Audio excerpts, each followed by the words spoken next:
안녕하십니까. 다학제간 캡스톤 디자인 1조의 중간 발표를 시작하겠습니다. 저희의 프로젝트 주제는 횡단경사 극복 휠체어입니다. 목차는 다음과 같습니다. 1. 배경 및 주제 2. 프로젝트 목표 3. 설계 및 제작 현황 4. 앞으로의 계획 순입니다. 2018년 국토교통부는 보행자의 편의를 위해 휠체어 2대가 나란히 지나갈 수 있도록 보행로 폭을 확장하고 경사를 완만하게 조정하도록 규정을 개정했습니다. 이에 따라 횡단경사를 최대 2%, 부득이한 경우 4%, 약 2.3도로 제한하고 있습니다. 그러나 실질적인 도로 경사도는 평균적으로 21.62%에 달해 실제 규정 준수가 미흡한 상황입니다. 지자체는 도로 실태 조사를 인력과 시간 부족으로 제대로 수행하기 어려워했고 모든 도로를 개보수하기에는 막대한 비용과 시간이 소요됩니다. 이러한 문제를 해결하고 장애인의 보행권을 보장하고자 저희는 이 주제를 선정하게 되었습니다. 횡단경사 극복을 위한 여러 방법을 검토한 결과 다음과 같은 방안들이 있었습니다. 휠체어 시트의 각도를 조정하여 경사에서도 수평을 유지하는 방법. 바퀴 크기를 조절해 경사에서도 시트의 수평을 유지하는 방법. 차축을 확장하거나 보조 바퀴를 추가해 지지폭을 넓히는 방법. 저희는 이 중 바퀴의 폭을 가변적으로 조절하여 횡단경사를 극복하고자 했습니다. 경사면에서 바퀴폭을 넓히면 지지 면적이 증가하고 동시에 바퀴 직경이 감소해 무게중심이 낮아지는 효과가 있습니다.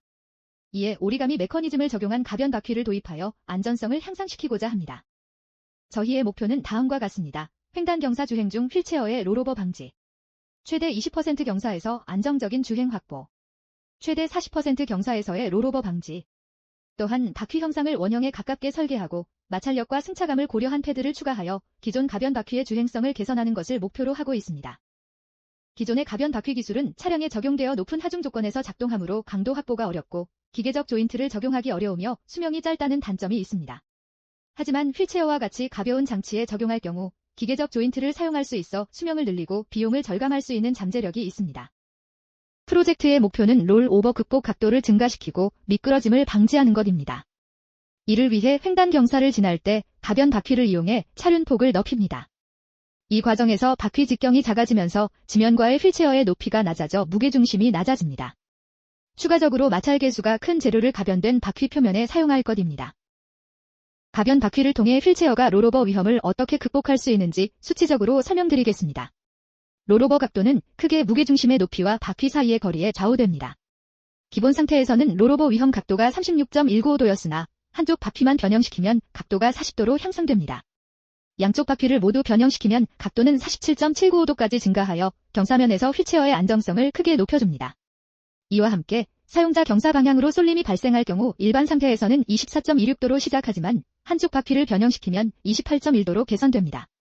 양쪽 바퀴를 모두 변형할 경우 38.26도까지 안전성을 높일 수 있습니다. 각 변형 옵션은 사용 편의성과 구조적 안정성, 그리고 디자인을 고려하여 신중히 선정되었습니다. 참고로 일반 휠체어에 대한 영미권 연구 결과에 따르면 사용자의 중립 또는 쏠림 상태에서의 안전각도가 약 22도 15도입니다. 저희는 전동 휠체어로 일반 휠체어보다 차륜폭이 약 100mm가량 긴 것을 감안하면 이론 계산값이 타당함을 확인할 수 있습니다. 바퀴 설계는 1차 설계 후 미니 스케일로 3D 프린팅하여 시제품을 제작했습니다. 이 과정에서 각 링크가 사점을 넘어가며 의도했던 형상으로 원활히 동작하지 않는 문제를 발견했습니다. 이를 개선하기 위해 사점 문제와 바퀴 강성을 보완한 2차 설계를 완료했고 바퀴 형태를 원형에 가깝게 하기 위해 패드를 추가했습니다. 현재는 2차 설계의 재료를 선정한 상태입니다. 해석 결과 프로토타입 휠체어 하중 30kg과 사용자 하중 65kg 설정하에 PLA 소재의 3D 프린팅으로도 충분한 강도를 확보할 수 있으며 실제 제품에서는 PC, 폴리카보네이트를 활용하여 좀 더 강성을 확보할 수 있을 것입니다. 또한 최대 응력이 작용하는 조인트와 핀은 금속 소재를 활용하여 강성을 확보하기로 결정했습니다. 이어서 바디 설계와 구동부 설계에 대해 말씀드리겠습니다. 가변 바퀴가 확장 및 축소되도록 리니어 액추에이터를 중공축을 통과하는 형태로 설계하였으며 이 중공축을 통해 동력을 전달하여 전동 구동과 바퀴 변형이 가능하게 하였습니다. 휠체어 바디는 알루미늄 프로파일을 사용하여 프레임을 구성하고 프레임 하단에 전장부와 구동부가 부착됩니다. 다음은 전장 설계 및 제작 현황에 대해 말씀드리겠습니다. 우선 제어 로직입니다. 제어 방식은 두 가지 케이스가 존재합니다. 우선 첫 번째로는 횡단경사에 도달하였을 때 해당 경사 방향의 역방향으로 바퀴를 변형하여 안티롤 움직임을 발생시키고 이를 통해 사람이 한쪽으로 쏠리는 것을 막는 방식으로 센서 값을 피드백 받아와 액추에이터로 목표 각도에 도달하도록 하는 제어 방식입니다. 두 번째는 횡단 경사에 도달하였을 때 표면적을 넓히고 지상고를 낮추어 롤 오버 각도 자체를 낮추는 방식으로 센서가 경사각을 인식하고 액추에이터를 제어하는 제어 방식입니다. 다음은 부품 선정입니다. 배터리팩 선정을 위해 우선 전장 부하를 조사하였습니다. 리니어 액추에이터가 최악의 상황에서 60W를 소모하며 MCU나 기타 센서 모듈은 비교적 매우 적은 전력을 사용하여 1W도 사용하지 않지만 추가적인 기능 및 장비를 장착할 것을 고려하여 기타 부하는 5W로 가정하였습니다.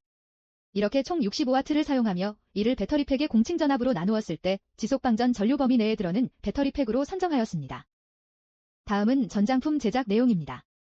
모든 전장품을 담기 위한 전장 박스는 3D 프린터로 제작할 예정이며 모든 PCB를 한 곳에 결합하고 편한 와이어링을 위한 다음과 같은 메인 PCB를 제작할 예정입니다. 메인 PCB의 최종 완성 형태는 다음과 같습니다. 각자의 모듈들이 메인 PCB 위에 올라가 서포트를 통해 결합되며 근처의 커넥터를 통해 쉽게 배선됩니다. 마지막으로 앞으로의 계획에 대해 설명드리겠습니다. 우선 조인트부의 강성을 더욱 개선할 예정입니다. 휠체어의 안정성을 높이기 위해 조인트부가 외부 충격이나 장시간 사용에도 변형되지 않도록 할 계획이며 이를 위해 적합한 핀 조인트 재료를 신중히 선정하고 있습니다. 다음으로 바퀴 부품을 3D 프린터를 활용해 출력할 예정입니다. 3D 프린팅을 통해 부품을 빠르게 제작하고 이를 테스트하여 설계의 적합성을 검토할 예정입니다. 또한 베어링 하우징과 같은 규격품 및 기타 필요한 재료를 구매하여 전체 조립을 진행할 것입니다. 다음으로 바퀴 패드를 설계할 계획입니다. 다양한 지면에서도 안정적으로 주행할 수 있도록 접지력이 높은 패드를 설계하여 경사면에서의 슬립을 방지를 도울 것입니다. 또한 바디의 앞바퀴는 동작 중 높낮이를 조절할 수 있도록 설계하여 지형 변화나 장애물을 효과적으로 대응할 수 있게 할 것입니다. 마지막으로 전장 자동 제어 방식을 선정하고 이를 개발할 예정입니다. 사용자 편의를 고려하여 직관적인 조작이 가능하도록 자동 제어 시스템을 적용함으로써 휠체어의 활용성을 극대화할 것입니다. 이와 같은 단계별 계획을 통해 경사면에서 안정적인 주행이 가능한 휠체어를 완성해 나갈 예정입니다. 감사합니다.